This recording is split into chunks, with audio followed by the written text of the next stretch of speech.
Now let's see you get laid. Is it true that if you don't use it, you lose it? What I'd really like to do is put the greatness of this man in perspective. The hair loss community has a lot to be thankful for, having you as a spokesperson. You mean you just call this guy up? About life and about reality. And now, America's #1 reality radio show for men. Live from Los Angeles, it's Spencer Kobren's The Bald Truth. Well, Joe, we tried. We tried. And we can try again later or tomorrow, whatever it is. And it's very possible that my entire software has to be reset because I noticed that I am only currently able to stream the video on one RTMP, which is yours. So it's not streaming to GFQ. It's not streaming to your Facebook. And I don't know why. So there you go, guys. It's his fault. Well, anyone who's was planning on watching this on Joe's Facebook page, the three of you, I would say, I'm sorry. This time it is my fault. It's okay. Guys, the phone number, we are here. Phone number is 888-659-3727. I am the only Jew working on Passover. You know, it was so funny. This is what's fucking wild. I was thinking while I was styling my comb over that Morty's not going to be here today because he said he's not going to be here for Passover. And I swear to you, as I'm putting the last touches of hairspray on, this guy signals me and says his plans are fucked up tonight. It looks like it's a bald truth or Passover. So I'm thinking, I mean, I always thought that I was a little psychic. Just a little bit. You heard it here first, folks. You know? But that was scary, man. That was like somehow I willed Morty into my life. Guys, the phone number is 888-659-3727. While Joe is preoccupying his phone, I will introduce us. Let you guys know who are new to the broadcast. That's a dude. Just get this a sigh of life, man. What happened? God, this whole fucking day, it's like been one thing after another, trying to get, things behind the scenes for the maximum amount of exposure, and it's just hurdle after hurdle after. It's like fuck. Try to promote it somewhere else. It's like nope, not approved. Why? Anyway, it is. You were saying? Continue. Look, dude, you want me to? I can invest, whatever. If you really want this, I'll pull an Elon. I'll pull an Elon Musk. I'll lose money. It's not about that. I'll invest $50,000 a week to promote this fucking show for you.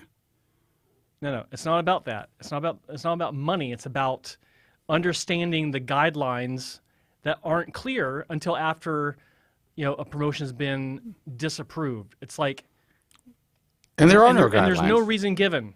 Like when you're talking about talking about hair loss, or you use the word bald, there are people out there who are behind their keyboard. They may have green hair. I don't know, but they somehow believe that whatever you're going to be promoting is offensive to people because of the word bald or hair or whatever it is. I've had that in the past. I did a couple of promotions on my Instagram, and there was one that was essentially saying, 99% of hair loss products don't work. Basically said that you can't make claims about hair loss products and services or something like that. And I was like, you know what, I give up. I don't even know why I'm doing this. I don't need to do this. I'm doing it for Joe and for the people that, we could possibly save their lives. But you know what? Let the guys who are, crushing it on YouTube give you guys the information, and good luck. What were we talking about? What were we talking about before? Like, what's before we got? So, I don't know, but you fucking distracted me. You're sitting there on your phone. You get the sigh of life. I'm like, come on, we're doing a show here for crying out loud. Real world can't come into the program. What? Well, you hear that, people? Your real world frustrations can't come into the program. Now, my frustrations are usually with the industry. So it has to do with, what's happening with the fucked up doctors and what's going on in Turkey, unfortunately. Don't get me started on that. Yeah. All kinds of stuff going on. Also reaching out, I'm reaching out. I'm not going to give any specifics, but I'm like, you know what? The content out there, there's got to be some sort of verification process for the content. So I'm reaching out to somebody who I think, could possibly provide a decent platform. They provide a popular platform. They're providing content that, it is what it is.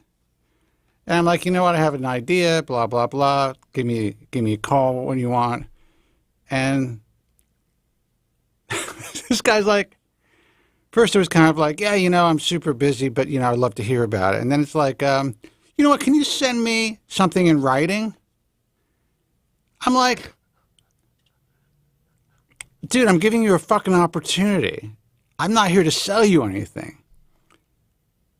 You've been in the business for 3 years.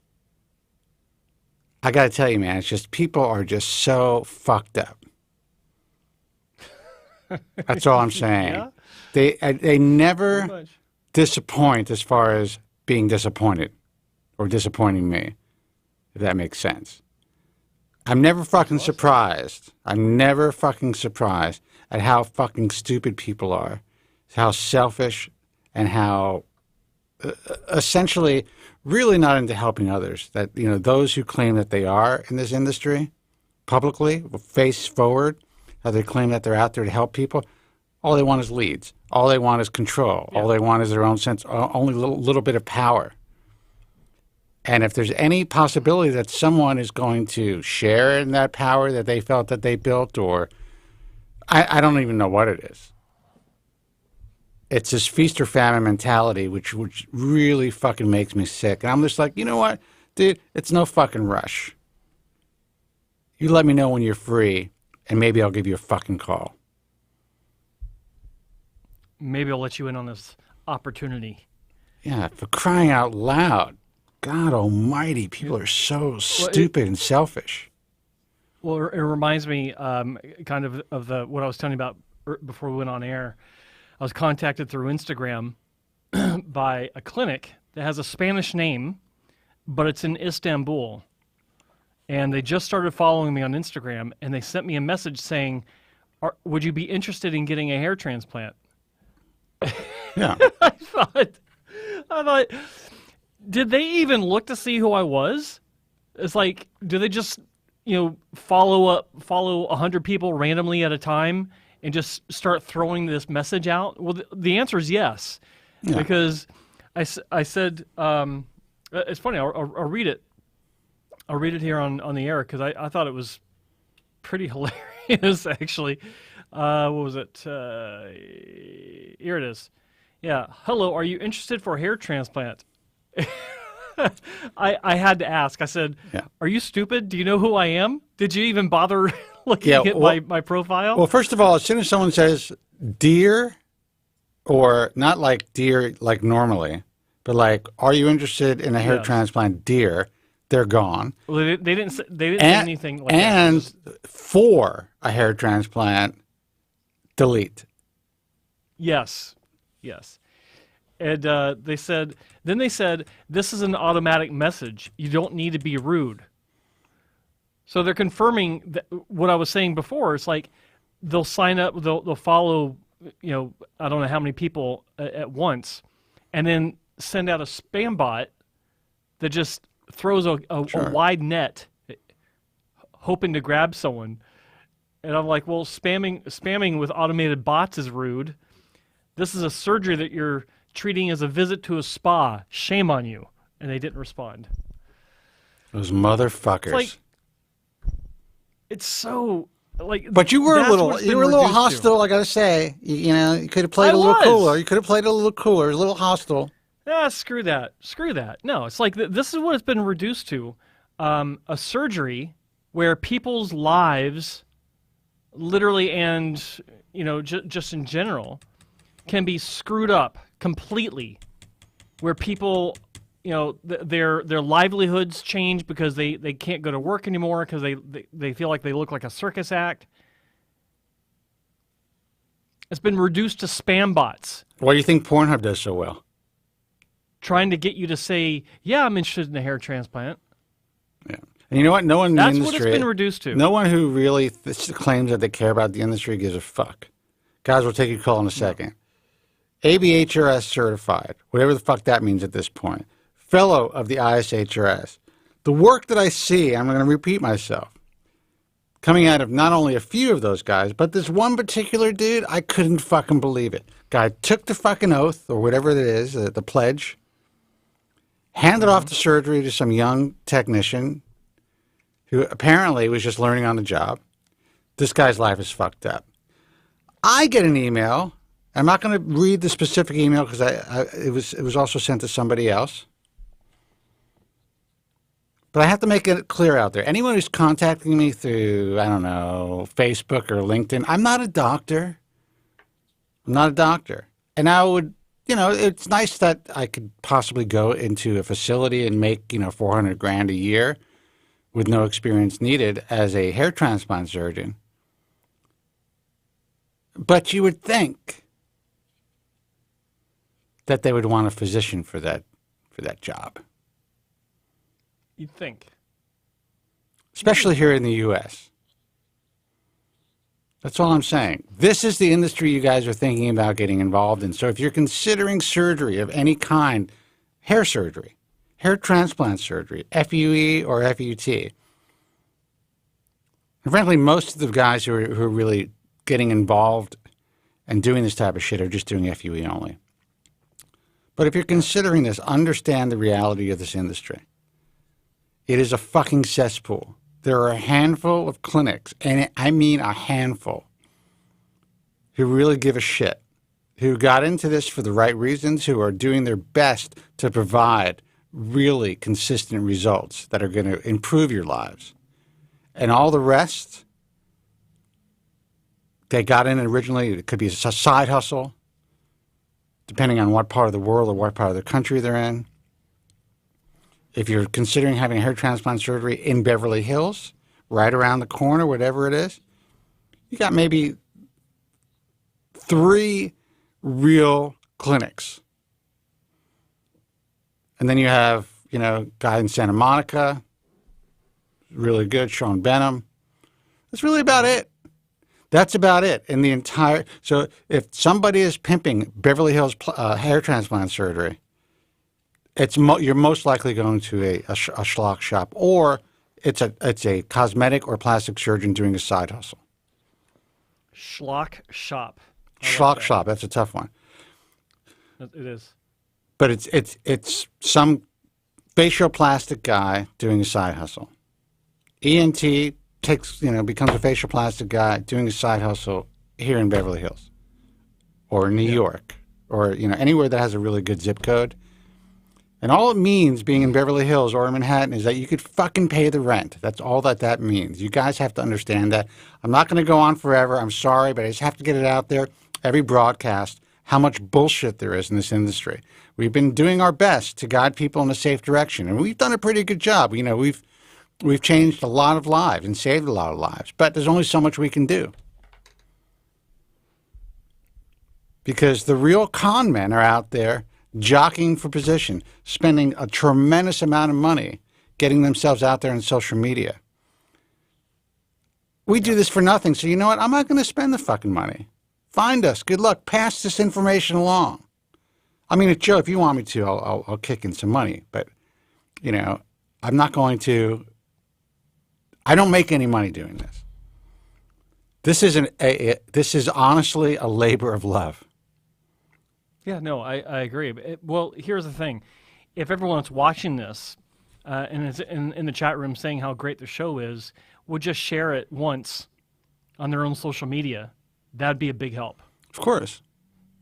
Legit. Like, if it's so great, which we certainly appreciate you guys saying that, but if it's so great, maybe hit the share button on YouTube if you're watching watching video on YouTube streaming. Just hit the share button, put it on your social media. You don't have to say anything about it. Just share it. Just get the message out there. You can just spend your time watching the guys and sharing the information about the guys who are selling the merch and all the other happy horse shit out there, and good luck. That's all I got to say. Those 1,000 or so people who find the program every week through Joe's page, and the other couple of thousand through the Bald Truth or whatever. Terrific. You got the information that you need to make informed decisions. Everybody else, what am I going to do? Not going to worry about it, Joe. And Mr. Rolandis, thank you. Yeah, Mr. Rolandis actually made a video dedicated to me and then to the show. That was an awesome thing that you did, and he's a good dude. I've not forgotten that. Thank you. Yeah, you're one of the good guys. He's a good dude. All right, guys, 888-659-3727. Let's stop bitching. My biggest point of contention is with the field itself, and the vast majority of people in this field, the guys who are out there on Instagram and TikTok who are talking about hair, especially, I have to say, the physicians, some of the worst that you can possibly imagine. You do not want to walk through their doors, people.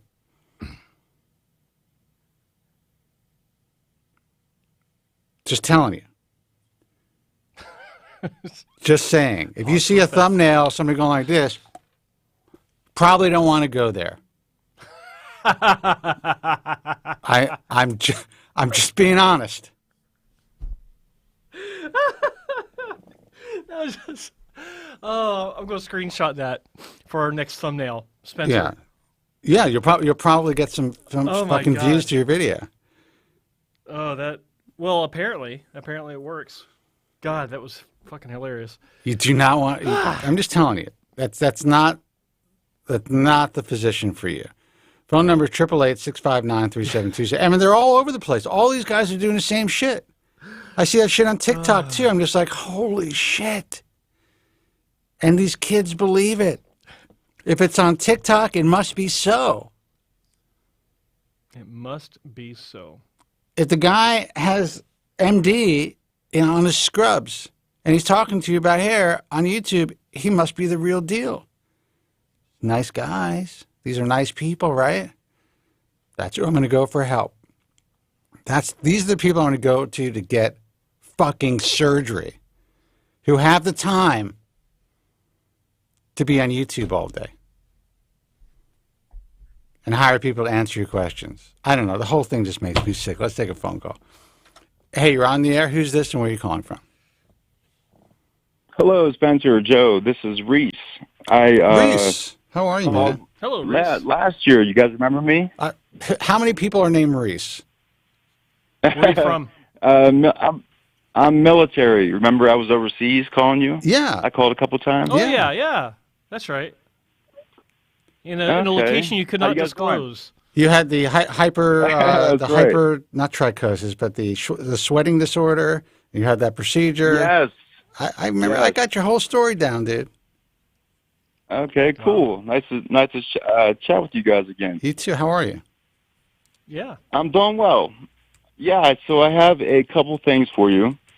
Okay. Well, it's been a while since we spoke, but I had mentioned that I had tried oral minoxidil, and I had some issues, so I got off of it. And I was on topical Rogaine foam, minoxidil for like 20 years with great results. Right. So anyways, I decided to try the oral again because, all of us in this, with hair loss, we just do stupid things like that. So, anyways. Look, we got to give it a shot, man. I gave it a shot. Because I wanted to get off the topical, because I was using the topical twice a day, religiously, and had really good results, but I was just sick of applying it. So anyways, I had a heart scan and, echo and all those things done for my normal yearly physical about a month before I started the oral minoxidil. Okay. So the first couple months, I started having what I thought were just initial side effects that will go away. Let me ask you a question. Was your heart scan before or after you were vaccinated? That was it's hard to remember. It was after. Okay. Yeah, it was after. Because when being military, as soon as the vaccines came out, I had mine before anybody else did. Yeah, I figured. So, I was just curious. Yeah. Right. Because if things were normal prior, and you were already vaccinated, then that kind of like cuts out any Right. abnormalities afterwards. Exactly. Yeah. Yeah, you're right. So anyways, the first couple months I had what everybody talks about as the initial side effects that, your body's adjusting to the medicine and that sort of thing, which was racing heart, occasionally, not all the time. But, when you're sitting there watching TV, it would just start pounding. You're like, what the hell's going on, And I'm in my 40s, as you know, so I'm like, a little, not really freaked out, but, it was something different. Sure. And then going to bed at night, the shortness of breath, like having to take like a deep breath in and like, okay, that's weird. That's something new. And I'm in excellent physical condition, so it had nothing to do with that. So it definitely was the medicine. So I thought, oh, okay, I'll get through this stuff and I'll be fine. So things kind of evened out a little bit after the first couple months. So I was on this stuff for like 6 months, and then I just wasn't feeling right. Right. So I went back to the doctor. I made an appointment, and because I had some tightness in my chest as well, and from my past, I give things the full amount of time. Like I'm not running around being worried about side effects, especially with my busy life. So, but I thought, okay, this is something that's going on here, and so I went in and got checked out, got an echo, got an ultrasound, and all that stuff. So it turns out I developed a pericardial effusion, some fluid buildup. Really? And I know that, yes, oral minoxidil does that. So yeah. So that was with the regular technician. So then I got a referral to a cardiologist. So I went to my cardiologist on base there, and he spent like an hour and a half, almost 2 hours with me, and he was very upset because he said that I was the fourth person that he had seen in the past 2 years that had this issue from taking oral minoxidil. That's interesting. Yes. Yeah. And he was like pissed off about it. He was like people think, and I was taking the lowest of the low dose. I was taking like under 1 milligram a day. So he was explaining this to me, and he said, "This is definitely the medicine." He said, "Let's get off immediately, and I'll bring you back, in a month or two, and we'll see what happens here." So I did that, and I went back, and the fluid had receded, and I had no more issues. Luckily, it was only a little bit. Right. But and he explained to me. He said that cardiologist, and he had gone to a conference, national conference, like a couple months prior, and he said that heart doctors all over the country are talking about this. They said that they're really concerned because a lot of people, especially young people, are taking that medicine thinking that, no, they're not going to have any issues or anything like that, and, thinking that the initial side effects are no big deal. And he was explaining, he was like, if you have those initial side effects, he said, your body, gets adjusted a little bit, but you're causing damage. And it's going to be something that's maybe going to be something more serious down the line. And he said that he's really concerned about, people taking the oral minoxidil. And he also stated that he said he looked at all the studies and, of all the dermatologists that are prescribing this. And I know that there's, some famous guys, I forget what country that was from. But anyways, they had done these studies, and he said that they were not doing, on those studies, they were not doing echoes or ultrasounds on these people's hearts. That's actually very interesting. I didn't know that. Yeah. Yeah, he said that they were just looking like edema in the legs and then like excess of not facial, but body hair growth and stuff like that. That they were looking at those side effect profiles as opposed to doing like an in-depth heart scans on these participants in these trials. And he said that cardiologists, he said we're all talking about it in the community, and he said he's very, very concerned about it. So, anyways, I thought this was something serious, and I definitely wanted to. Now, is this a military cardiologist? Is this guy? No, this guy is he has his own practice, but he also does work on base for military personnel. Okay. So he's not a military doctor. Yeah. I would love to talk to him. Love to have him on the show. Call in, talk about it. 100%. Yeah. You should ask him. Say if he wants to call in some point to talk about it, that would be great. Yeah, of course. Next time I see him, I'm not going to see him for about another 3 months, but yeah, I'll definitely bring it up to him.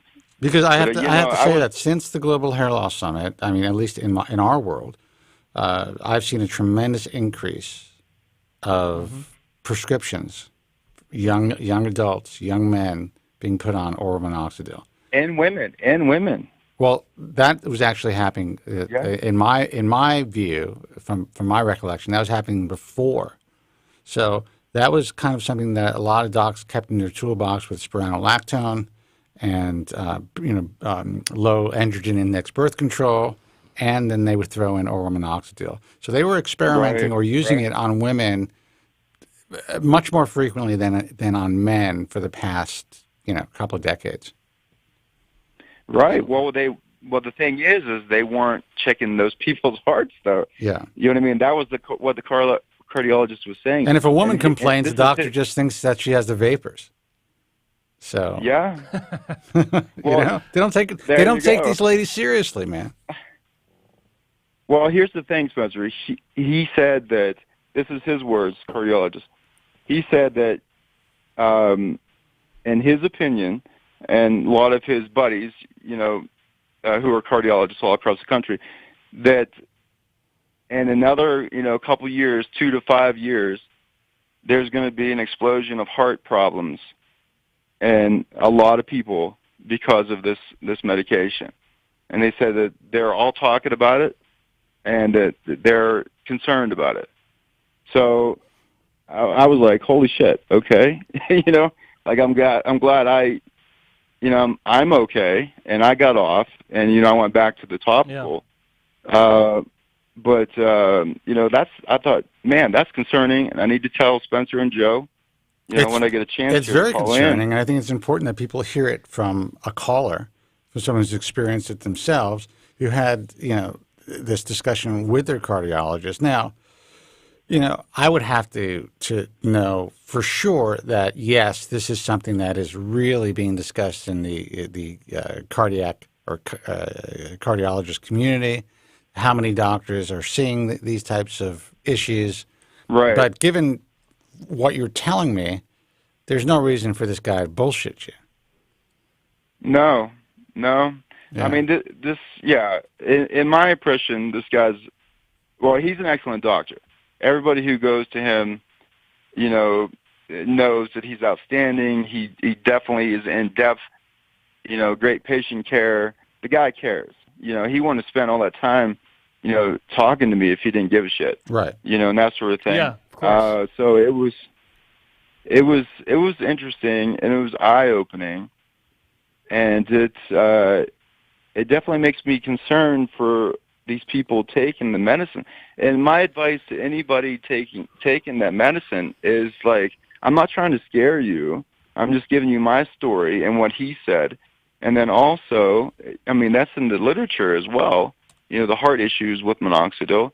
But also, if you're taking the medicine, just please get your heart checked out. Get your heart scanned. You know what I mean? For sure.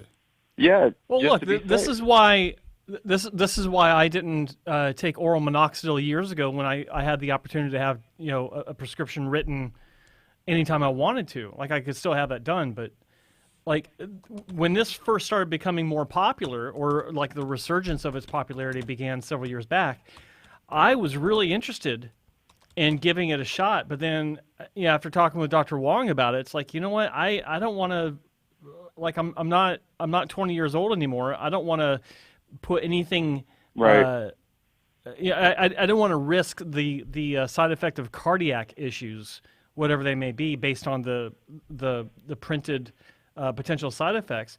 And it's important to recognize that, a lot of people don't have the side effects, and that's great. But I certainly understand why there would be an uptick in these issues because of the explosion of popularity that it's seeing in our industry of hair restoration by doctors. Like, a lot more doctors are prescribing this, like Spencer said, especially since Global Hair Loss Summit, because we had some very well-respected researchers and doctors in the field that really, really believe in this, and they've got all their patients on it, and they're getting great results. But there was nothing that I recall seeing where they talked about the side effects, the cardiac side effects, and that's always been in the back of my mind. Like, even recently, I was thinking about maybe I could add this to the mix, but there was that nagging issue. It's like, but cardiac, and I'm glad I've held off, and I'm glad that you called in, because this also validates what we've been saying on the show, where I've had people comment saying, yeah, no one gets those side effects. Well, apparently they do. I gotta tell you, I'm just glad that I'm almost 57, because now if shit goes fucking crazy, I could just get a wig, and it doesn't matter. Yeah. I'd be like, they'd be like, wow, your hair looks great. I'd be like, it's a piece, and that's it. You move on. You're 57. Doesn't make a difference. Yeah, and Joe, I appreciate everything you just said there, and I agree with what you said, and I'm glad that you did hold off, for these reasons. And by the way, your hair looks awesome anyway. I don't think you need to add that in. But you know what? That's so funny. I was stroking him right before the show. I really was. I was saying, dude, your hair looks amazing, and I don't give a shit what people say. You're not stupid. Well, hey, Spencer, yours looks amazing too. So, 57, that's great. Well, yeah, not yet. I'm still 56, but once I cross that threshold, if shit goes crazy, I don't have to get on oral minoxidil. Yeah. I'll just cut out a little yarmulke hairpiece, slap that shit on, and I'll just move on with my life. And head down to the bar. I don't blame you. I have to say that hair loss. Not that I don't want to jinx myself. Don't jinx myself. But it's a lot. It's still going to suck. It still sucks as you progress. But people are a lot more forgiving if you try to do something about it when you're older. Yeah, you're right. Well, hey, one more thing I wanted to add in there. One last thought on the oral minoxidil. So these here's the issue, and you guys know this with how screwed up things are nowadays. But I got my prescription for oral minoxidil from my dermatologist, and there's tons of dermatologists and who have no idea about the hair loss industry or how hair loss, any of the medicines or anything. Because my doctor, the dermatologist who wrote me the script, had to look online, and he was like, I didn't even know that there was such a thing as oral minoxidil. Jesus. You know what I mean? Yeah. So, I mean, that's scary, and that's what's going on. We also, I'll tell you what's even more scary. There are dermatologists who are trained to be Mohs surgeons. They take these courses. They become certified in Mohs surgery, and they're cutting people's faces open for like basal cell carcinomas and squamous cell carcinomas, and essentially the way that they get paid is by the slice. So you got someone with a little dot on their face. They end up having to have significant reconstructive surgery. When there is evidence out there that these things can actually be lasered off, and the cancer can get full margins through your skin without having to cut your fucking face open. You ask any dermatologist about that fact, they'd say you're crazy. None of them know about it. They're like, the first line of attack is cut your face open. Yeah, that's crazy. So, That's crazy. like Bill Maher's getting all kinds of shit now because he was on the Rogan show talking about, his concerns about medicine, just doctors in general and where we're at in medicine, and that, doctors don't necessarily know it all, even though they claim they know it all. And the reality is, the fucking guy's right. Yeah. Yeah. It's the practice you got to of medicine. really do Yeah. You got to do your homework, just like with hair transplants. You got to do your homework. You got to look around. You got to, word of mouth and trial and error to find, somebody who's legitimate and somebody who's good. Yeah. But one last thing, and I want to take up all your time here and let somebody else call in. But I think you remember from last time. So I've been on oral dutasteride for a long time. I do remember that. And with excellent results. And here's the thing. Once again, it might be a mistake, but I was considering switching over to, maybe not completely, for just a couple days a week, maybe cutting down my oral dose, but switching over to topical dutasteride. And Joe, I know that you had made the switch. Like I said, I haven't talked to you guys in a while, so I'm not sure if you still are doing this, but you had made the switch from oral finasteride to topical finasteride, and I didn't know how you weaned yourself off, or you did not, or, can you explain that real fast, and what do you think about making the switch?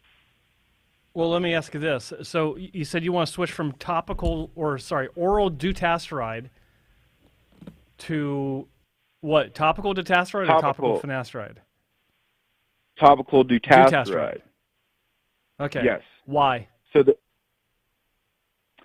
Well, I was thinking about I don't have any side effects, but okay, and you're having you're having excellent results and no side effects.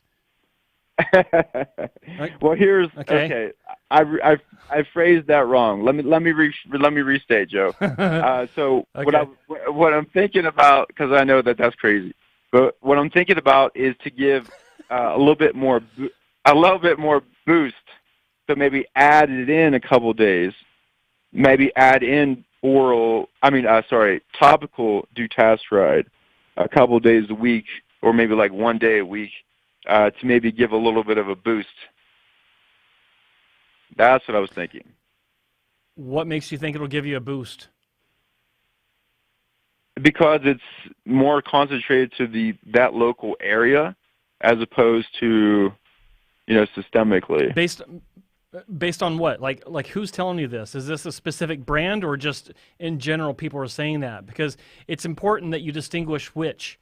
Because if it's a particular brand saying that it's more concentrated and it doesn't go systemic, but it goes in just enough to actually affect the follicle, not too shallow, not too deep to where it gets systemic, or not too shallow to where it washes off or just is wasted.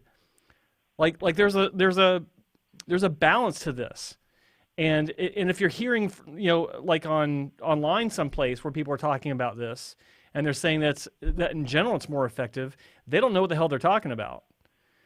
Topical finasteride or topical medication in general, with regards to hair loss, is a lot less of a gamble, because the whole point of topical medication is to avoid the systemic side effects. Period.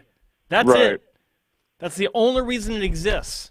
It's the only reason why there's a mad rush to cash in on this by different companies and doctors, because they want to say that theirs doesn't have the side effects that are already super rare. So but the problem is that there's a very finessed approach that has to be taken, and it has to be a very measured methodology of how it's delivered. The delivery mechanism itself is different from one manufacturer to the next, and the goal is to not go so deep into the scalp to penetrate to where it does get into, it does saturate the blood vessels and capillaries to where it goes systemic. but so you have to be more shallow, but then you also don't want to go so shallow that it's useless, that it doesn't get down to the follicle. Right. Right. So there's a very fine balance that has to be achieved there that you don't have to achieve with oral. So that's what I was asking. It's like, is this a claim by the doctor, or is it just in general based on what people are saying that's more effective? Well, no, it's not that it's more effective or what people are saying. As you know, I don't go on any of the forums or read any of that stuff. I just go straight to the literature and the studies.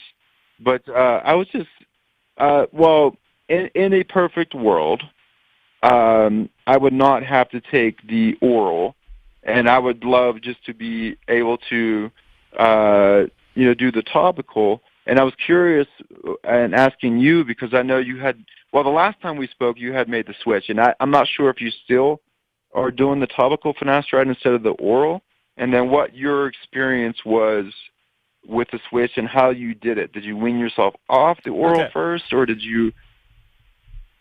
So what I did wean myself off. I did do a little bit of oral and then a little bit of topical, and then I would move more to the topical and less oral over the course of several weeks. I saw no downside from that. There's no shed. There's nothing. So it was a pretty smooth transition. What I'm experiencing now with topical finasteride, I'm using a very specific formulation from one pharmacy that has since been part of a larger push into distribution, we'll say, throughout North America. It's not quite there yet. There's been I'm not going to say who it is. There's been a soft launch. Okay. But what I love about this is it's got a texture to the formulation itself. The product has a texture that when it's applied to my scalp and it dries, it's like the best hair gel or hair pomade I've ever used. I love using it because it's great for styling my hair. Like I'll massage it. I'll massage it into the crown of my scalp and into areas that are on the fringe between transplant and donor area, basically on the part line of my left and right side of my scalp.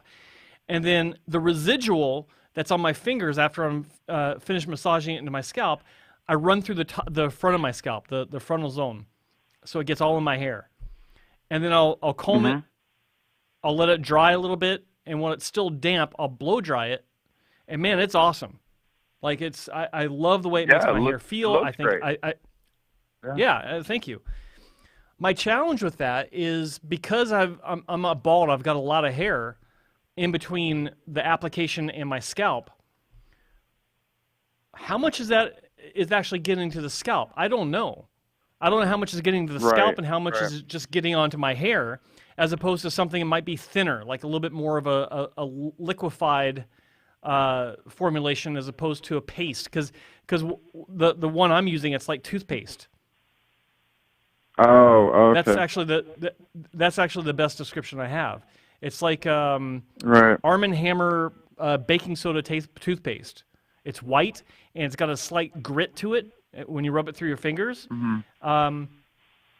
So that's that. As far as its efficacy, I can't comment on it because I'm basically a Norwood 17 underneath all this transplant work I've had, and so the fringe of my donor zone on the bilateral donor zone in the occipital region, it hasn't changed.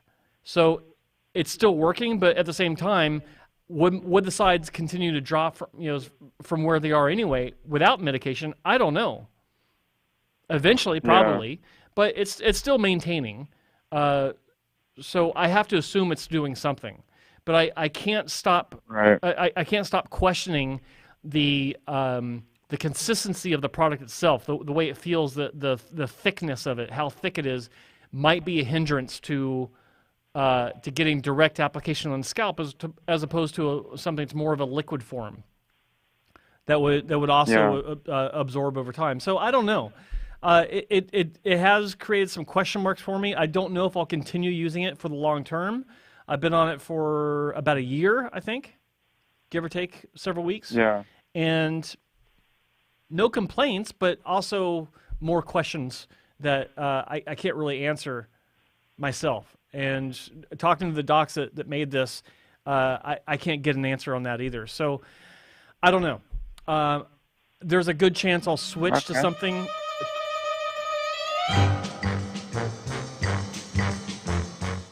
Really? Okay. Really? Yeah. What was that? Anyway, Dude, you're not going to get an answer. I might That's switch. the whole point. It's fucking Mission Impossible. Good luck with that, yo. I love Mission Impossible. Yeah. So there's not going to be any answers in the near future in your inbox, Joe. Hey, I got to tell you, it's always a pleasure talking to you guys. You guys are gentlemen and excellent in what you do, as usual. Really appreciate it. So I'm gonna jump off here. Thank you for your service, man. Number one. Hey, it's my pleasure. It's my pleasure. I'm back in the States right now as we speak. Yeah. So welcome back. We'll see how it goes here. Well, yeah. You're in a different country now, my man. Yeah. So, no doubt about it. There you go. No doubt about it. All right, man. Good luck. luck. Difference. Good luck. Thanks for the call. Always good hearing from you, Reese. Appreciate it. Okay. Hey, have a great weekend, guys. Take care. You too. All Bye-bye. right. Take care. Bye. Phone number is 888-659-3727. I thought the Mission Impossible thing worked in that particular point of the phone call. For you. Trying to have a little fun. Just trying to have a little fun. I was like, what the hell was I saying? You already finished your point by saying that you have no information from the doctors. And I'm like, you're not going to get any. I'm not expecting any. That mission is impossible. I think it's a valid concern, though. It is a valid concern. That's why it's Mission Impossible. No one's going to tell you shit because they don't want you to know. They're trying to sell this shit. Don't you get it? I get it.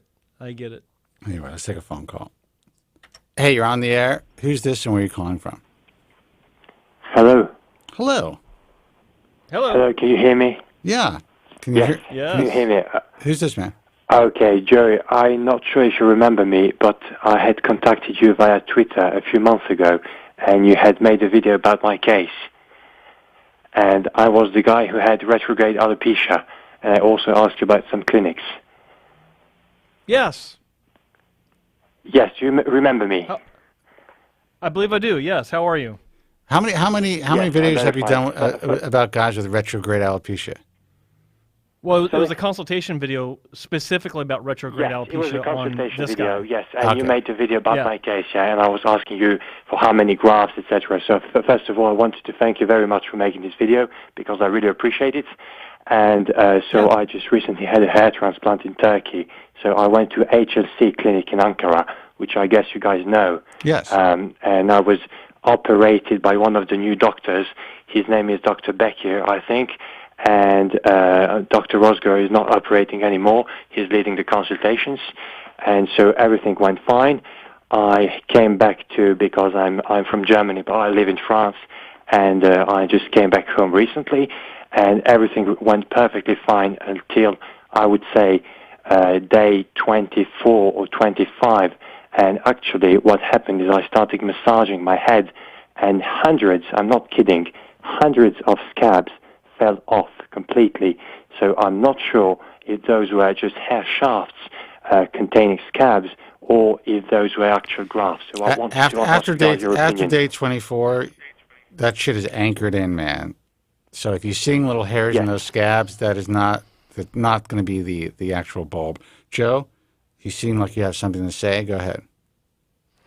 Well, I agree with what Spencer just said. So if you're massaging your scalp and a bunch of scabs come off that have been on your scalp from the surgery, that's normal. They should have come off earlier, but different clinics will have different. Let me just be just a bit more precise. So they told me at the clinic to start massaging my head after 10 or I think 11 days, which I didn't do because I was just afraid to dislodge the graft, and so I did it a lot later.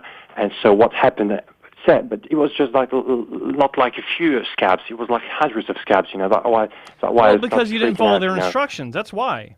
They told you. Yes, okay. That's right. Yeah. Don't take this the wrong way, but I've dealt with so many guys like you, where you refuse to follow the clinic's instructions, even though they're designed for your best interest, because you're afraid that they aren't for your best interest. It doesn't make any sense. Right. I understand it. You're right. I understand it, but I don't understand it. So you didn't do what you were told to do, and that's fine.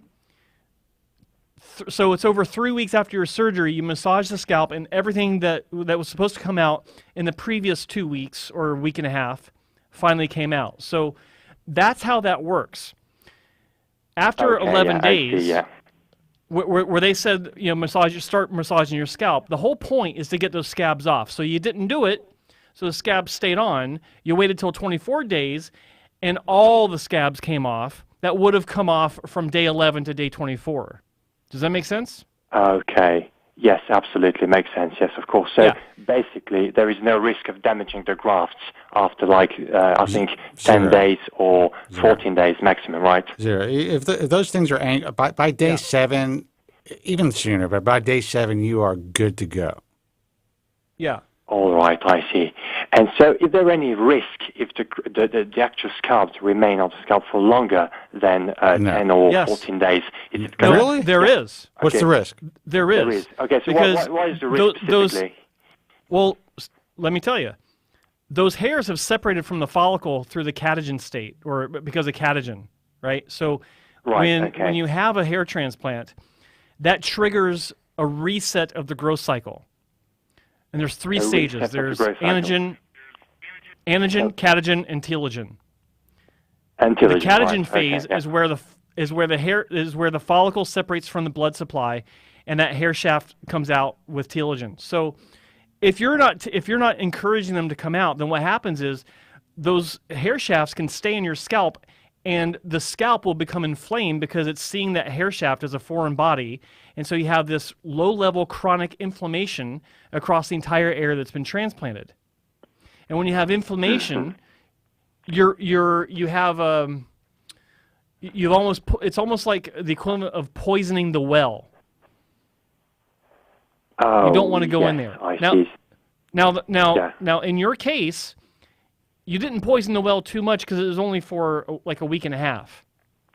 Okay. Yes, right. But there can be issues long term. And I say this because I know guys that didn't touch your scalp for 3 months. It's rare, but they do it for the same reason that you didn't do it. It's just it's worse for them. Yeah. They waited 90 days instead of 24. Okay. Oh my God. And it did cause a problem with growth. Understandably. Well, that makes sense to me. Oh my God, yeah. And again, I'm glad that you provided me with this insight, Joe. But I would say that I've known people who've taken 2 weeks to shower. They weren't massaging their hair, and they've had full. I don't want this guy to freak out like he potentially fucked himself up. So I'm glad that you brought up the fact that it was only 24 days. You're probably just fine. Yeah. Okay, so I'm probably just fine. Yeah. Okay, I see. Thank you very much, Joe. But so normally, I got 2 questions for you. I got 2 questions for you. First off, what was my recommendation and forgive me, I forgot what the recommendation was, but what did I recommend at the end of my video for you? Okay, so you recommended a couple of things for me. So first of all, you told me to stay on treatment because I was taking finasteride, dutasteride, and also minoxidil, and it was helping to kind of stabilize my hair loss. It did not regrow any of my hair, but it really stabilized my hair loss. So I think the first thing you said is that I stay on treatment. Also, you recommended me to have realistic expectations because back then I had not maybe done my research correctly, and I was expecting to have a full head of hair. But later on, I watched your videos, Kevin Mann's videos, and I understand how the hair transplants works, etc. So I kind of, readapted my expectations. And you also told me about the number of grafts which the clinic quoted me and which I was asking you about.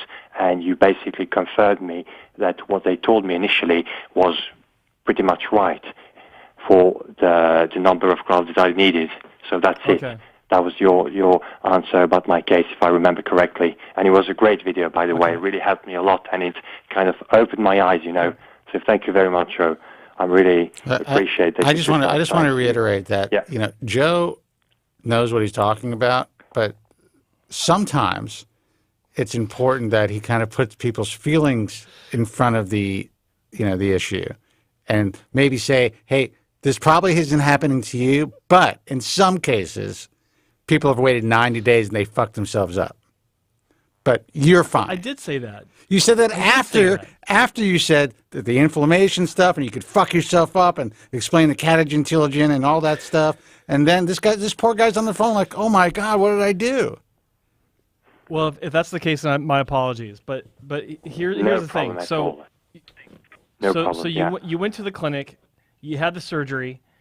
What did they say about your donor region, especially on the sides? Okay, so I think so. When during the initial consultation with Dr. Rostan on the first day before my first surgery, because I actually had two surgeries, one on the first day and then the second one on the second day. So Dr. Rostan estimated that I had approximately, I think he said, between 6,000 and 7,000 grafts in total in my donor area at the back of my head, and also 3,000 on in the beard area, you know, below the chin. So that's it. Yeah. Okay. All right. Fair enough. So you're happy with the experience, and how many grafts did you wind up getting? I forgot.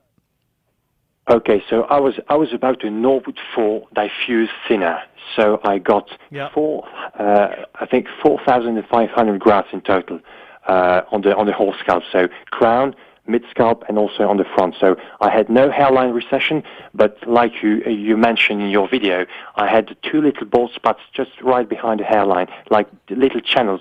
I'm not sure if you remember my case, but it was like a bit like diffuse thinning, yeah. Yeah. Okay. All right. Okay. So, but I had a great experience, and everybody was very nice, and the surgery went fine, no complication at all. But I was just, I was a bit, I don't know how can I say that, but I was a bit afraid that I may have done something wrong. But, and admit it. I know in the end, Joe made you feel better, but admit it. For a split second, you thought you fucked up the way Joe was explaining things. No problem. Okay. It's all fine, guys. So I just wanted to ask you, so basically at 25 days, there is no more risk of damaging the graft. The only risk is to let the scalps for further to be on your scalp, and then it can create inflammation. That's correct. Is it correct? Yes. You're good. So just, happy growing. This, the next few months are not going to be easy. You're going to have to deal with the waiting phase, the ugly duckling phase, and all the shit that people who have a hair transplant deal with. Sometimes they have buyer's remorse because they don't realize that it takes, a significant amount of time for you to see the actual results. So just hang in there and good luck. Okay, and so I just have one last question, if I can ask you. Sure. There's always one more. Sure. Go ahead. Just one last question, yes. And okay, so I just wanted to know, to ask you guys, just in case my hair transplant would not work, which is a possibility, of course, which clinic in Europe would you recommend, guys, specifically for laser removal on the scalp, in order to get the clean look, like the clean alopecia universalis look, like no shadow? Because I noticed before I started researching into hair transplant, I noticed I was actually a head shaver, and I think I told Joe about it, I think, in the past.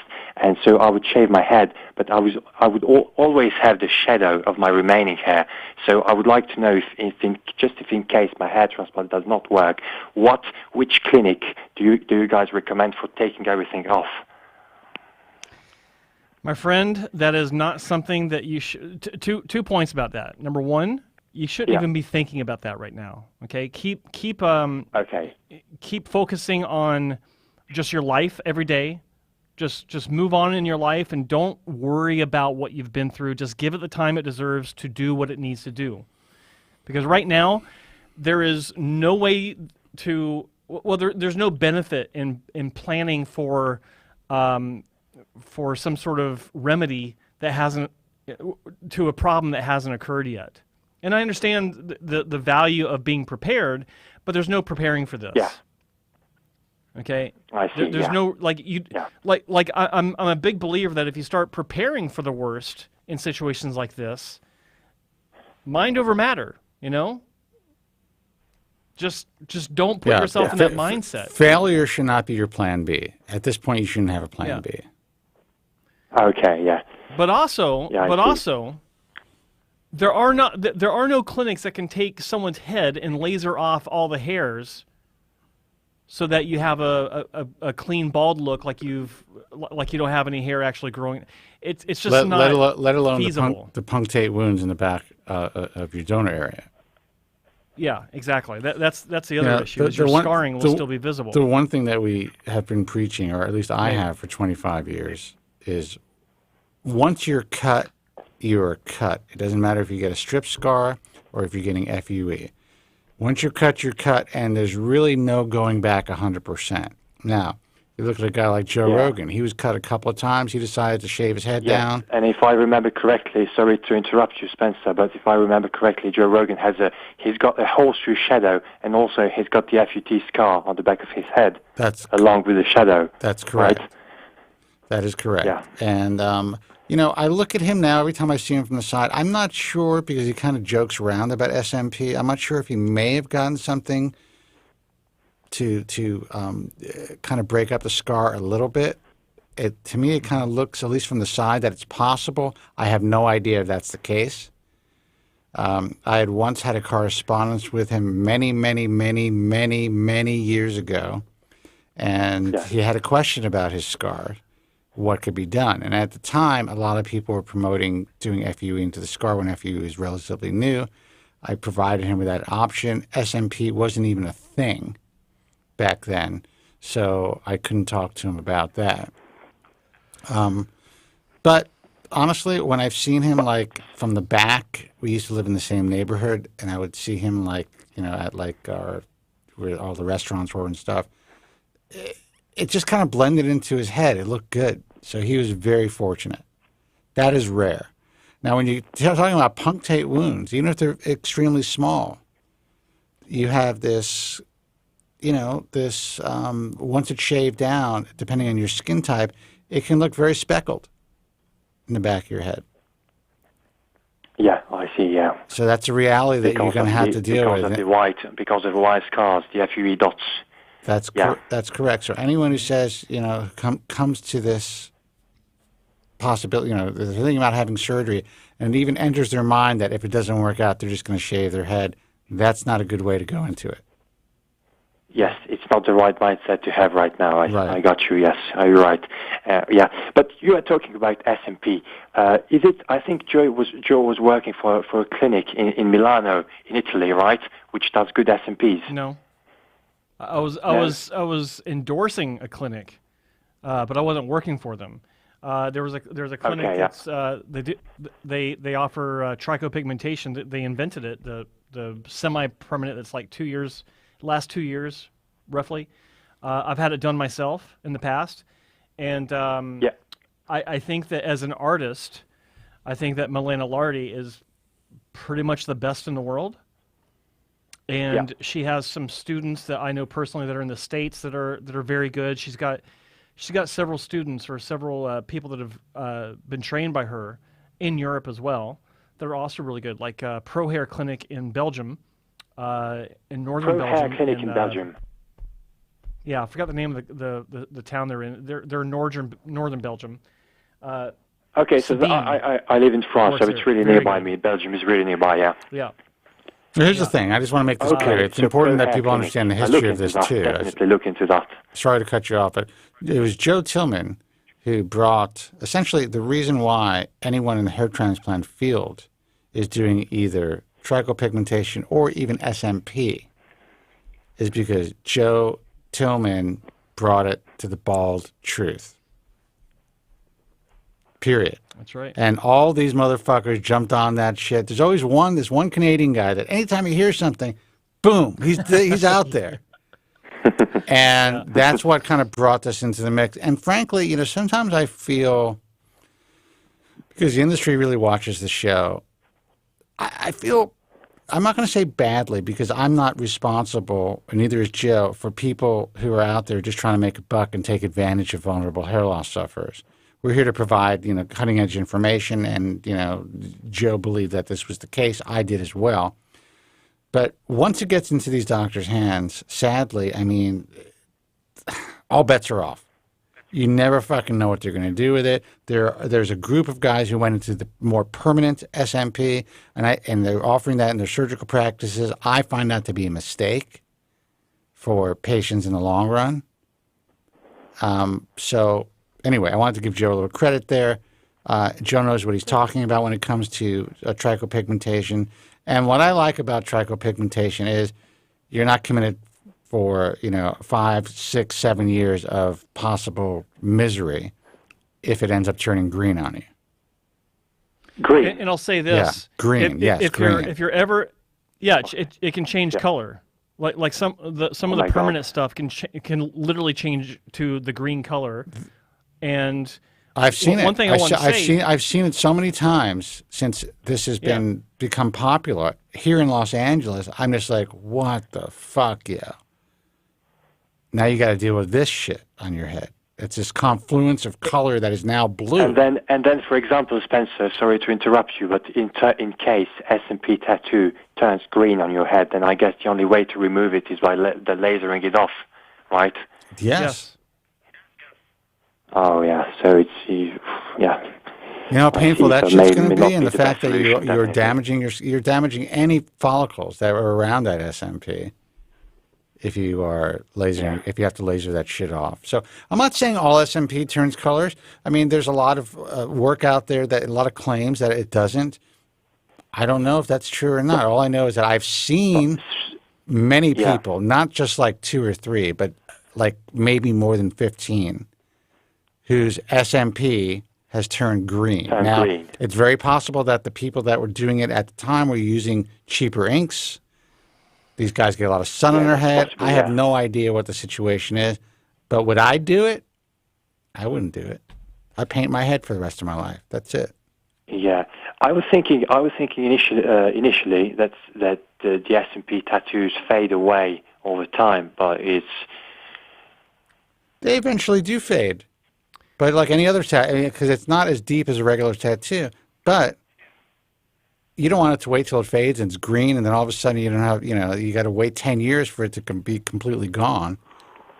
And that may never happen. Mm-hmm.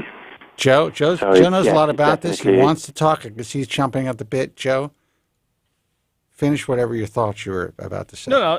I was just going to say, if you talk to a clinic and they say, and you ask them questions about the longevity, if they say, it doesn't fade for like 7 or 8 years. Or if it won't have a chance to change color for X number of years because of something that they've done to it, or all these claims that you hear or read from these clinics. Look how old the clinic itself is. I can't count how many times I've had someone say, "Yeah, this clinic says that the ink will last 7 to 10 years." How long have they been operating? 4 years. Then how the fuck do they know? And if the operator and if the artist was, is 23 years old, he was in high school 7 years ago. Like, what the hell would they know about how long it actually lasts? Nothing. So, in general, I'm not no guarantee. I'm not a huge fan. Basically. No, there's no guarantees with any of this. Yeah, nothing. Yeah. Just like transplant. You're dealing with human skin, which is variable. It's not consistent. It's not static from one person to the next. Even on your own person, your skin is different in different areas of your face, different areas of your body. There's no consistency. There's no static existence for the nature of skin. It just doesn't work like that. Mm-hmm. Whether it's being cut, whether it's being stabbed with a needle for ink delivery, anything like that. The outcome is anyone's guess.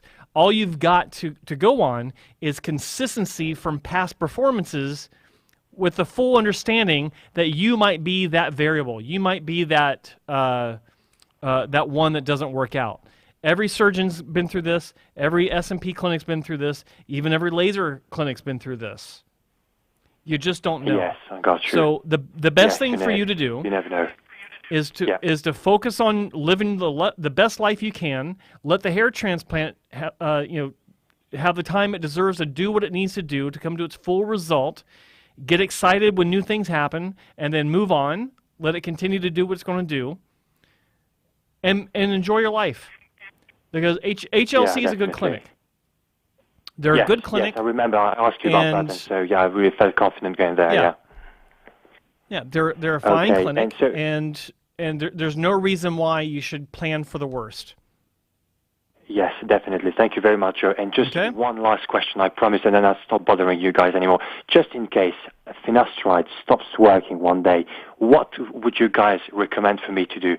Would you guys recommend to go the Kevin Mann's or the Derek's route, like using dutasteride, topical estrogen, topical anti-androgens, or just basically like add oral minoxidil, for example? What would be the B plan, just in case finasteride efficacy stops over Jack time? Daniels what would you guys is the B recommend plan. specifically? And then that's my last question. That's it. Learn to enjoy the drink, and you'll be okay. Listen, there's no B plan for everybody. That's a plan. That's in your arsenal if you really need to take dutasteride. You could try it. We're not doctors. Can't recommend it. Talk to your doctor about it. But those are all in our toolbox. I mean, it's possible that one day I'm going to, again, I don't want to jinx myself, but one day that I'll have to switch. And maybe one day I will try dutasteride if I feel, I'm seeing a more hair loss than I would prefer to live with. It's always available to us. But these dual 5-alpha reductase inhibitors, or this one in particular, is really a last resort in my view. Yep. And actually now when I think about it, maybe it's not even a last resort. Maybe oral minoxidil is more of a last resort. Then, because if you're already on a 5-alpha reductase inhibitor, your body is quasi used to taking this medication. But you should absolutely talk to your doctor about it. Okay, I'll definitely do. And these guys who are talking about it online, yes, they have practical experience. And I got to tell you, both the guys that you're talking about, they're unusually well-read and experienced. Yes, because many people, I see more and more people online who consider Kevin Mann as the GOAT, basically, for hair loss. But he's not a doctor. He's a great guy. He's got a great channel, but he's not the doctor, so you never know, basically. Well, he's not a doctor, and I don't know. I mean, what does GOAT status mean? Is it over 5 years? Is it over 10 years to be the GOAT? I don't know how that works as far as being... To be honest, I've been researching hair loss extensively for not so long ago, so I would say I'm pretty new to hair loss, but I would say when I started researching, like maybe 2 or 3 years ago, he was already having his YouTube channel, etc. So, yeah. Yeah, I can tell you that this guy has a really big following. Seems like a good guy. He seems like he gives a shit about what he's talking about. He's very passionate. Where and how he gets all the information, it's got to be mostly online. So, I don't think... Is he in the industry at all, Joe? Which one? That guy, Kevin? Kevin? Yeah. I have no idea.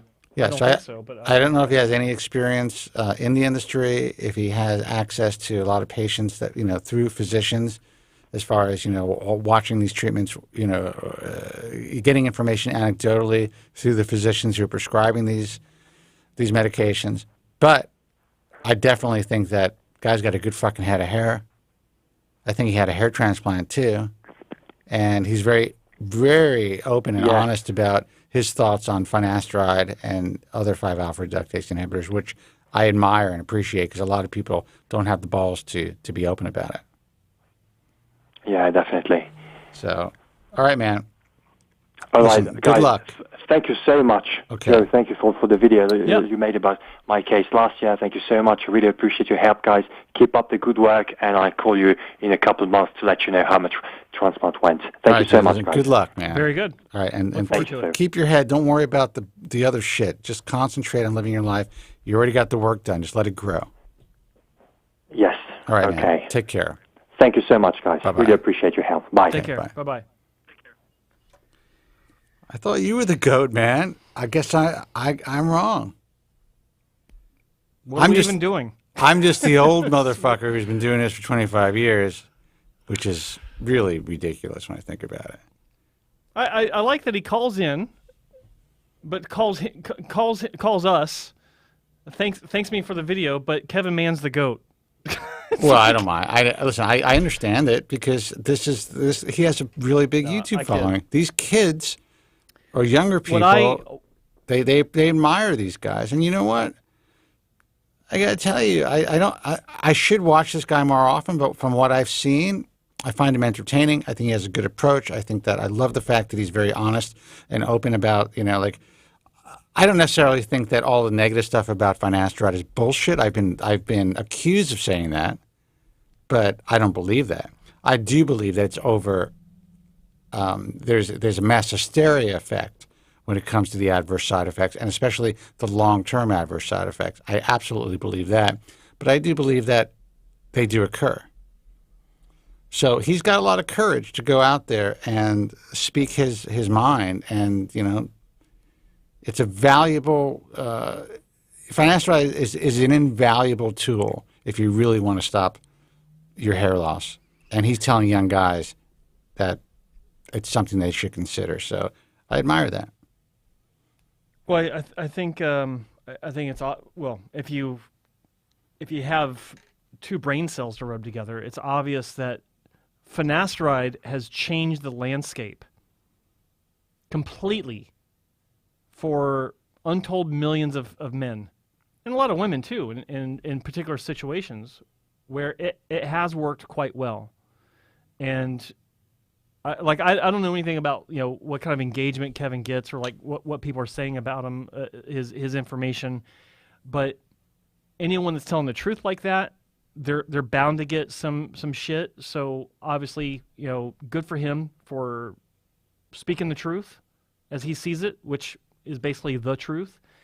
And so I support that. But one thing about this caller that really struck me, and I will apologize because I did kind of react in a way that maybe I shouldn't have, but the situation that he brought forth was he didn't follow the clinic's instructions immediately post-op. Like for the first 3 weeks, he did it his way and not the clinic's way. And frankly, that infuriates me because it makes no sense to me, for someone to do whatever amount of research they do, fly halfway around the world. In this guy's case, it wasn't halfway around the world, but still fly to a different country, or even if you're just going down the street, to have surgery. And then after surgery, you don't do what the clinic tells you to do because you're scared to hurt something. I get it. I do understand that. But if you take the leap to actually have someone cut your head 3,000 times, 4,000 times, 5,000 times, which is what FUE is, then push that on through to the other side and follow their instructions on how to treat your hair transplant in the first month after your surgery. I can't stress that enough. Like, I've seen so many guys actually do fuck things up. Not in this case. You don't have to be mean about it, Joseph. I just said I apologize. I'm busting your balls.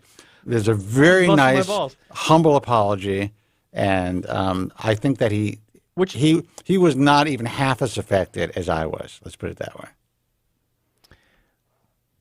But but the point, I can't get this across enough. If you do have a surgery, if you do decide after however much research you've done, and most of you watching this or listening to this on like Spotify or whatever, you are doing your research.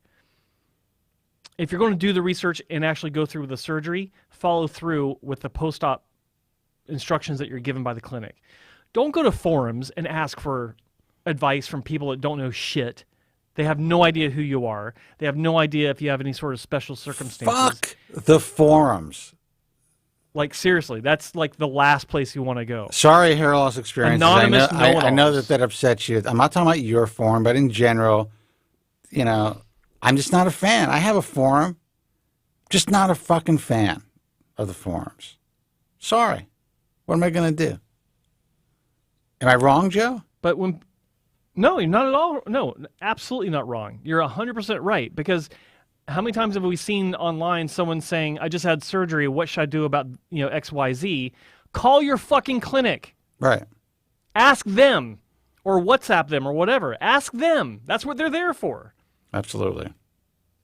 Don't ask some anonymous idiots online. Use your head. Take care of the investment that you made so that you have the best result possible. That's all there is to it. 888-659-3727 is the phone number. Let's take a phone call, Joe. Hey, you're on the air. Who's this and where are you calling from? Yeah, hey guys, this is Patrick from Indiana. How's it going? Hey, Patrick, what's happening, bro? Hey, Patrick. Hey, I've been listening for the last few weeks to the show, called in before, and I recently had an experience. I was really interested in what you guys thought about it with my doctor and getting some blood results. All right. And specifically about that, testosterone. So let's see. I'm 39 years old, and I swear these ads are all targeted to men my age. Like, watch out for low testosterone. When you hit 40, it's a steep curve down, right? So I started, looking at that and listening. Like, to what is it? What is that product, Testafin? With that football player, I actually saw him about a year ago in this restaurant, or 2 years ago before the pandemic. And it's like, you're over 40? How do you guys deal with it? Well, I take Testafin or some shit like that, whatever the name of that product is. And I'm just like, I'll email it. Just to let you know, I'm going to let you go on with your story. The term low T is a marketing term. It's not a medical term. A really bright dude who was selling who's working with a company selling testosterone replacement therapy thought of it, and bingo, it's on the air, and everyone's got low T. Yeah. Go ahead. Exactly. Yeah. And so that worked on me, where to the extent that I thought, well, maybe there's something wrong. And I didn't really have any signs of it physically, but I thought, okay, well, my brother's a little bit older than me. He's had a similar balding pattern. He went completely bald by like 25. I've hung on at least because I started taking finasteride and minoxidil pretty early on. When I was about 21, because I kind of saw the writing on the wall, and luckily I've held on to it, way more than he has. But that all sort of aside, I went and I was like, okay, I want to get tested for just my testosterone levels. And I went in and got the whole gamut, like all the stuff, the whole panel. And turns out, like, my and there's a range, right? There's a range. It's like, if you're in this range, you're healthy. It's from like 300 to 1100 something, and you're good. And anything outside of that, it's like, well, you're either under or you're over. And turns out my testosterone was like 50 units over the maximum range, which I was pretty happy about. But then, which I was thrilled. And I was like, okay, that's great, but maybe that's not so great in terms of hair loss, because of, I don't know all the science that goes on up top in your hair, but with testosterone, but I know that those things are linked. So I'm wondering if either you have theories on that, and also, do you take, as far as like supplements, is there anything one can take, or is there any knowledge out there about how to reduce testosterone if you really want to? You don't want to lower your testosterone, number one. Right. And your testosterone has very little to do with the conversion of testosterone. Well, I mean, it has something to do with it, but in general, if you are genetically predisposed for your hair follicles to be sensitive to the hormone dihydrotestosterone, which is a byproduct of testosterone, then you're more susceptible to hair loss. Now, I don't remember what you said. You said your brother started to lose hair early at 24. He was 25. He was pretty bald. What's your situation right now? I would say that I'm a Norwood, like between 4 and 5. Okay. And how old are you? And shaved. I'm 39, shaved head, and I've come to terms with it for the most part. And it took a while to get there, but I'm pretty happy about it all. So, that's where I'm at. Then don't fuck with yourself. The only thing, what you would do is you would want to lower the conversion or lessen the conversion of testosterone to DHT by blocking an enzyme called 5-alpha reductase type 2. Normally, that's what like the drug Propecia does. You can block both enzymes or both parts of the enzyme, type 1 and type 2. But in general, there's no one out there that's going to say, you want to stop your hair loss, we're going to put you on some sort of testosterone suppression therapy. That was a tough word. I just spit on my microphone. Suppression therapy to make that happen. You don't want to fuck with your testosterone. You have good testosterone, and at your age, and it's as high as it is, that means you're fucking well, you're waking up with wood probably, you're thinking well, you have good muscle tone. That's all the shit you want as a man. Yeah. And your brain is functioning really well. Yeah. So that's a good point. So do not fuck with it. And since you're already shaving your head, don't do anything. Well, okay, and so Spencer and Joe, you guys probably have some insight on this, and because my head's shaved, I feel like I can get to the follicles a little more efficiently when you're putting topical stuff on there, maybe. I'm not sure how that works, but all that being said, I use the derma roller, and I've heard conflicting ideas about this, but to me it like logically makes sense that a derma roller would open up things more, kind of like farming soil and that sort of thing. And is that true? Like, what do you guys think of the derma roller before putting in minoxidil? I'll let Joe answer this one. When you think about it, like when you're applying minoxidil, you're just trying to increase the blood flow to the areas of the scalp where you're thinning. That's how it works. It's classified as a vasodilator, which means that it automatically, once it's absorbed into the skin, it does enlarge the blood vessels to increase blood flow. That's what a vasodilator does, orally or topically.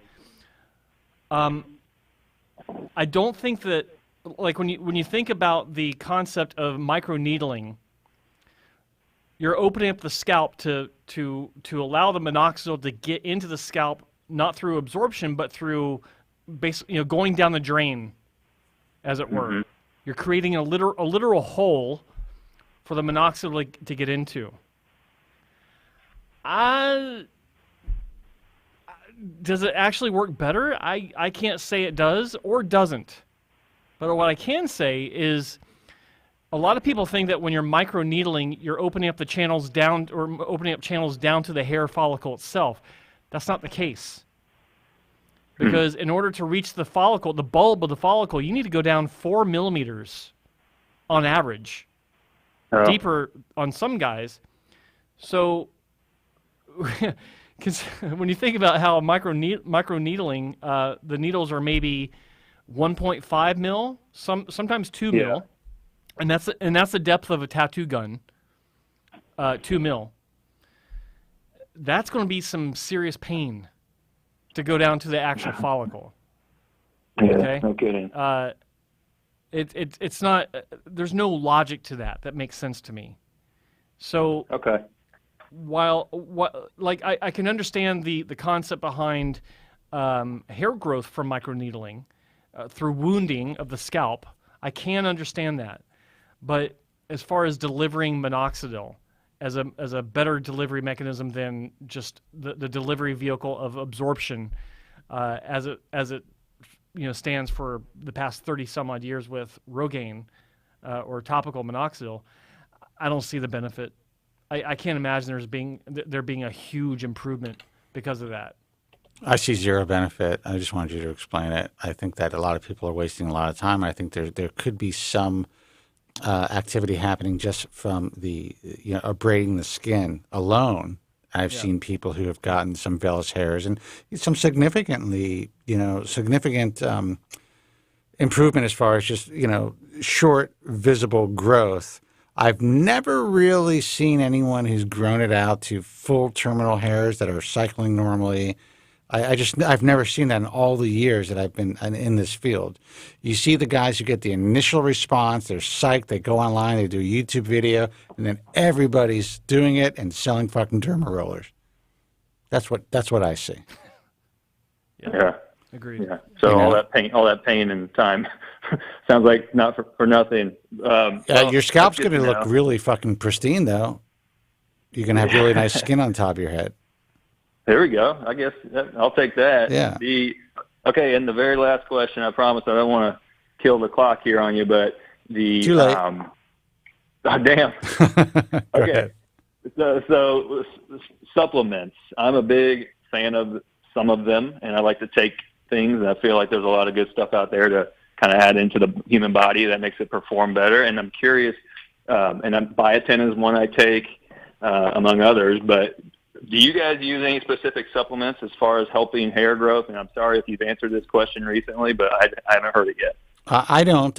All I take is vitamin D. Plus, I get a lot of sunshine, which some people say I shouldn't get, but I feel it's beneficial to my health. I take vitamin C. I take quercetin, and this is mostly for COVID, to be honest with you. And that's it. I eat pretty well. I should start taking a multivitamin for a person of my advanced years. Maybe I'll start doing that, like Centrum Silver or some shit. Go ahead, Joe. You can laugh. But Centrum Silver. I love it. I did write a chapter many, many, many years ago about supplementation and herbal supplementation for hair loss. I've always been a believer in it. I also believe that some of them can cause similar side effects as finasteride, so I decided to go directly to the drug after a while. But, there are some supplements that might be able to lower your DHT to some degree. But the truth of the matter is, it's unlikely at your advanced stage of hair loss, 4 or 5, that you're going to grow a tremendous amount of hair back. You may be able to save, or maintain more of the hair that you currently have and your donor area. But if you're shaving your head anyway and you're living with that, why ingest things that could A, affect your hormones, B, affect different processes in your body that you're unaware of, just to maybe maintain a little bit of the hair that you've already shaved off. You know what I mean? If you've come to terms with it, you've won. Yeah. 100%. Are you getting laid? Are you enjoying your life? Are you married or whatever? I'm not married, but the other things, yeah. Okay. And, so whoever you're with is, rubbing your bald head and you're living your life. And yes, you may like yourself better and feel more comfortable with hair, but you also have to understand what the reality of potentially getting the hair that you want back is. And that's, at your stage, I'd say through medication and stuff like that, it's not going to be what you hope for. And definitely not hang on to definitely not through supplementation. Have, yeah. So if you just want to hang on to what you have, it sounds like you're doing the right stuff for yourself already. I think vitamin D3 is really important, and I think it's overlooked when it comes to hair and hair loss. Especially in Indiana, we don't get enough damn sunlight here throughout the year. So I think I'm looking at it right now, and it's the one with coconut oil, 125 micrograms. I think it does the trick, but listen, well, you have to check. You can get your vitamin D levels checked all the time. You get your testosterone levels checked. Go to the doctor and get your vitamin D levels checked and see if you are within a healthy range. Yeah. All right, Matt. All right, cool. Hey, thanks a lot. You guys are amazing, and say it for everybody probably listening. We really appreciate it. Oh, man, I appreciate you saying Thank that. Good luck to you, man. All right, thanks, guys. Okay, bye. Bye. Take care. I like getting the calls from the guys who have come to terms with it and just I want to kind of keep what I have, but I'm okay. Yeah. I'm okay. Just hoping there's something I can do, but it's not the end of the world if I can't. Because I admire those guys. I'm not that guy. The glue and the hair would be out. I'd be making phone calls. I'd be sitting in people's chairs. Whatever it takes. That's the guy I am, which is fucked up, by the way. I don't want to be that guy anymore. But you do you, and that's fine. That's true. No one should criticize over that. And there's some guys in the chat room talking about how if you're bald, it's over. That the women don't want you. let me tell you something. One of my oldest friends is like the previous caller, 2 callers ago, wants to be if his hair transplant doesn't grow out. No hair at all, no shadow. That's what my friend is. He's my age. He's 52 years old. And he's dating 25-year-old women all the time. Yeah. So it's a complete, I can't even say it's a myth. I think it's Is that the guy you call Powder, by the way? Yeah, no. That's so fucked up. Powder. That's good. That's good. I like that. It's not even like, how can I describe this? It's not even a disservice. It's projection to tell someone that if they're bald they can't get women. Oh, it's total projection. Yeah. Every loser on the forum, every fucking loser in his mother's basement on the fucking forums preaches that shit. Now the truth is, it's true. Your appearance changes a lot. For some guys, they go from good looking to not good looking at all without hair. That's the reality. Less women are going to be attracted to your appearance right off the bat. That is a reality. There's no doubt about that. Someone else said he probably falls in 5% of men that can pull it off like The Rock. He doesn't. He's muscular, but he doesn't have it all here. Yeah. So he's bald, not the best looking guy in the world, but he's muscular. Yeah. I'm not even talking like bodybuilder muscular, but he's muscular. So it just, okay, so it actually just proves the point. Yeah, just shave it off and work out. That's what he did. It helps. It helps. And it works. But again, that's not me. So that's why I do a show on hair loss for 25 years. That's it.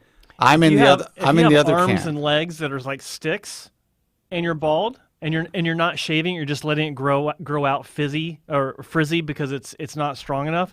That's an issue. Yes. Own it. Walk with confidence. Speak with confidence. That's what women respond to. How the fuck would you know?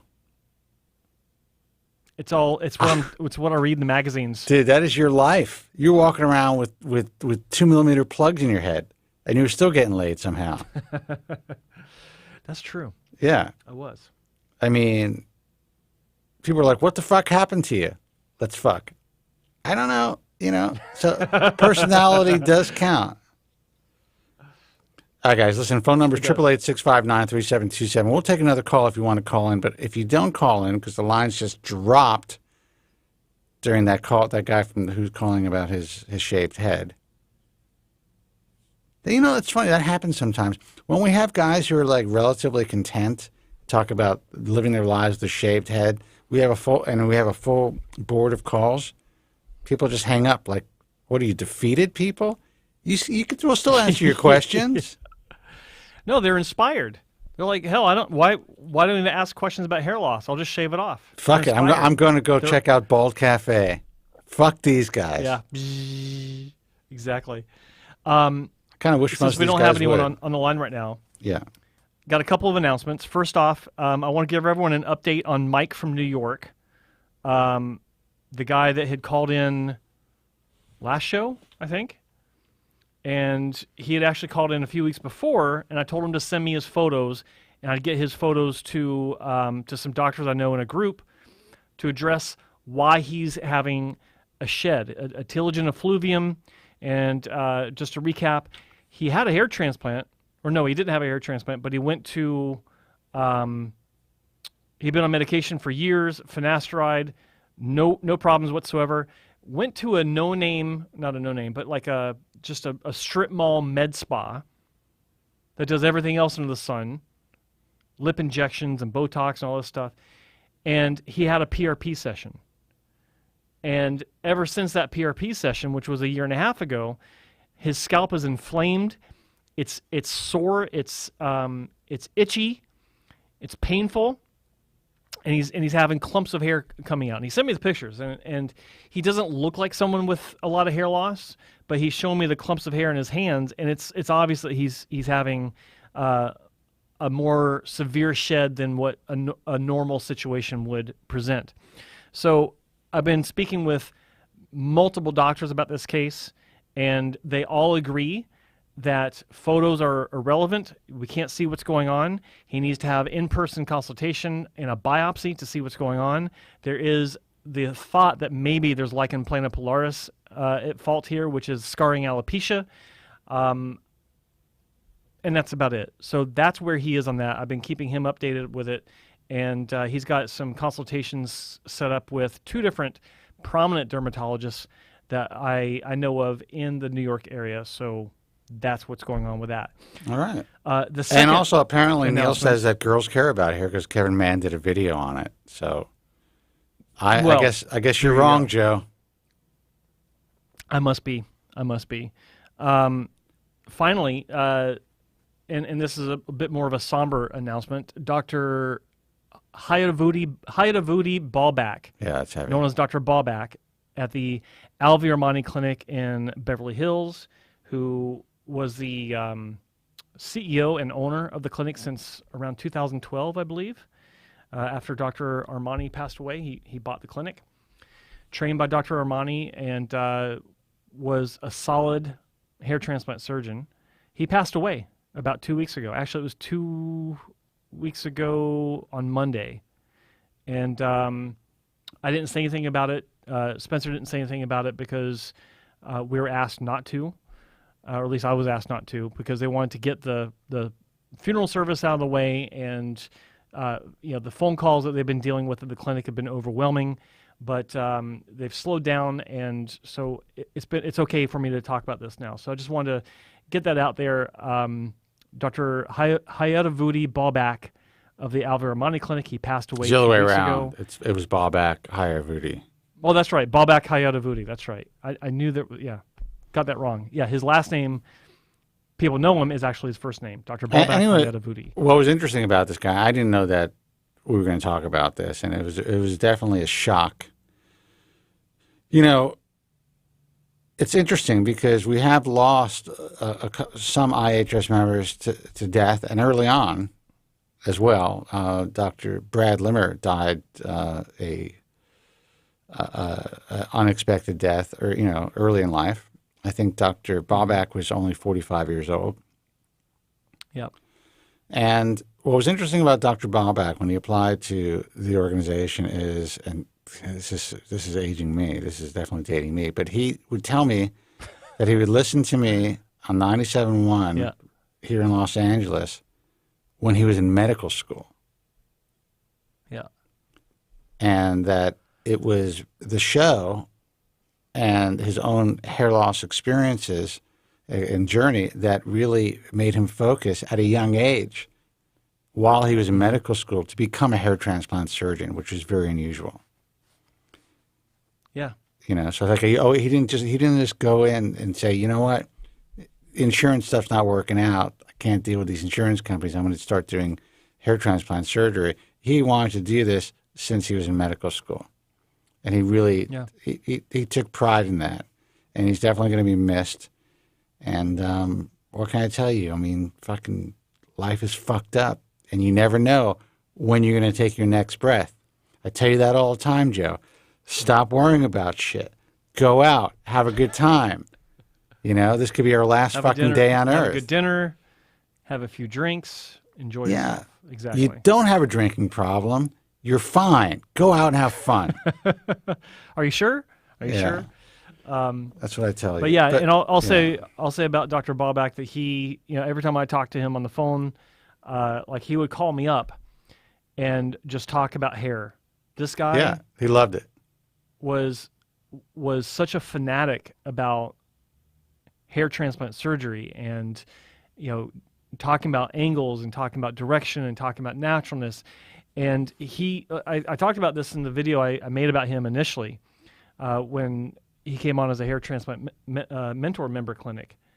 He really, really loves talking about hair.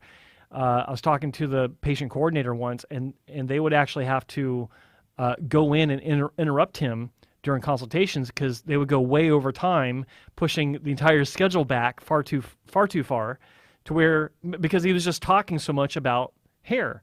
And it was just passion stuff, not about the patient that he was talking to. Like, he'd get that out of the way, and they just keep talking because he just loved it so much. So I want to say that, like, he will be missed as far, especially because of his passion for what he did and for doing the best job possible. And like Spencer said, he will be missed. So Absolutely. I want to get that out there and acknowledge it.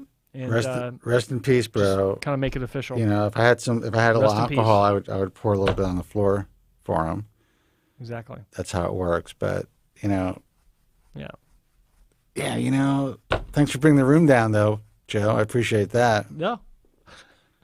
Well, I saw some stuff that they had at the service, and what was great was it was all these images of him making other people happy, smiling and joking around, and just it was good. So I don't look at it as a down note because his life was celebrated, and they sent him off with a bang. So it was a good.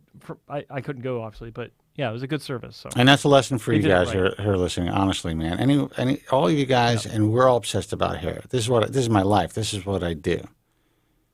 I turned my Achilles heel into my career because it fucked me up so much.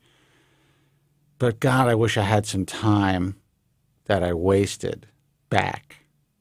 Everyone worries about, and it's important to worry about your career, and you got to take care of your money, and you got to take care of your credit, and you got to take care of your teeth, by the way. It's a big one. But yeah, it's a big one. You got to figure out a way not to waste the precious time that you have on this earth. And that's even if you could just remove an hour of anxiety from your life, change your thought process for an hour or 2 hours a day that you would have spent looking at yourself in the mirror, worrying about your hair, or like the caller that had a hair transplant that is worrying about, his B plan. Yeah. Good point. Worrying is a huge waste of time when you don't have to worry. When shit goes down, that's when you worry or deal with it. Anyway. All right, guys. Okay. I'm going to go. Any calls? I'm going to have a couple of drinks. After that one. No, nobody's on the line, so let's get the fuck out of here. Why don't you go out to the websites, Joe? All right, the websites start off with, he's in the chat room now. He's a big supporter of what we do, and we really appreciate everything he does for us. That is hairlosscure2020.com. Great resource for anyone that's looking for hair loss treatments that are not in the pipeline yet, but are being researched and investigated and all that good stuff that a lot of you guys are really into. That's hairlosscure2020.com. Another one, apetogentleman.com. It houses the UK version of The Bald Truth. It's The Bald Truth UK with Spencer Speck Stevenson and Spencer Kobren, this guy over here. It's actually pretty good because I put on a fake British accent for the entire show, and it works. These guys are fucking fooled. And a monocle. He wears a top hat, a monocle. A monocle, Jesus. Yeah, they're you can only find it on apetogentleman.com, which is a great men's lifestyle website. It's pretty popular in the UK from what I see. And yeah, so that's apetogentleman.com for the British version of The Bald Truth with Spencer Speck Stevenson and Spencer Kobren. My own story you can learn about on hairtransplantmentor.com. It's where I've documented every surgery I've been through since my first repair surgery in 2003 or 2002 with Dr. Jerry Wong, but also have information on all the doctors I work with that are IAHRS accepted members first before I even consider them for my own website. And yeah, so great resource, I think, for anyone that's looking for information on who to consider. But also, if you're looking for terms and definitions, like what does this mean? What does that mean that you're reading on all of these websites?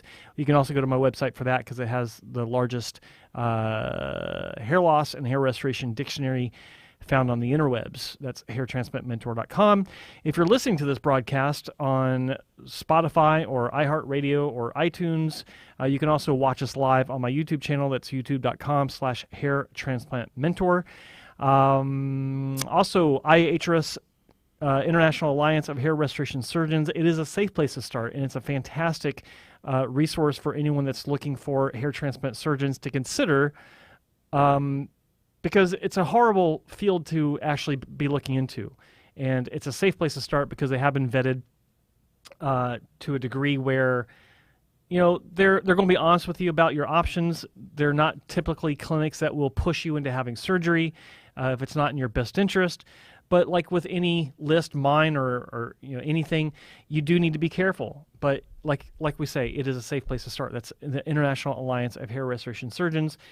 And last but definitely not least, AmericanHairLoss.org. The American Hair Loss Association is the de facto standard when big media, Wall Street Journal, New York Times, GQ Magazine, or any of the online outlets such as Yahoo News or anything like that, if they are writing a story about hair loss or hair restoration, they will cite the American Hair Loss Association to validate their own research. That's how it works in this business. You got to have third-party validation, and the American Hair Loss Association is exactly that for big media that's talking about hair loss. I have to throw this in there for you, Joe, so that next time you could bring this up as well. That we're the only organization that's recognized by the NIH. That's the American Hair Loss Association. Boom. Just NIH, saying. National Institutes for Health. Just saying. You know. That's a big one. Yeah. So, you know, all the information, every correspondence there's no fees to any consumer. It's a 501c3. Everybody that answers questions, and it's insane, do it on a voluntary basis. We don't talk about that much. I do love the fact that you talk about the media. That's obviously important because the media comes to us for the information they need to confirm their stories, to put them in contact with physicians, and also to get expert opinion on anything in the field. That's terrific. But I think that it's invaluable, actually. But I do think that it's really important that our listeners understand that, for the last 20 years that, since I founded the American Hair Loss Association, the amount of people who've come through us for help has been fucking insane. And we still do it. We still do it. And we're not going to ever charge a consumer for the truth. That's the bottom line, just like this show. So until next time. Well said. Thank you, Jim. Until next time. You cracked me up, motherfucker. Until next time, be strong. God bless. Oh, and by the way, good Pesach. I don't know why Morty didn't call. I guess he ended up going to a Seder. There you motherfucker. Go. That's Morty for you. Happy Good Friday and all that stuff. I guess Easter's coming up. I think that somehow that signifies the resurrection of Jesus Christ. Is that right, Joe? Yes, it is. Okay. See, I'm in touch. Until next time, guys. Be strong. God bless. And thank you so much for listening. Thank you very much. I'm sorry for any inconvenience you may have been put to prior to the program, and I'm glad you enjoyed it. And if you could now leave by the exits at the rear, that'd be splendid.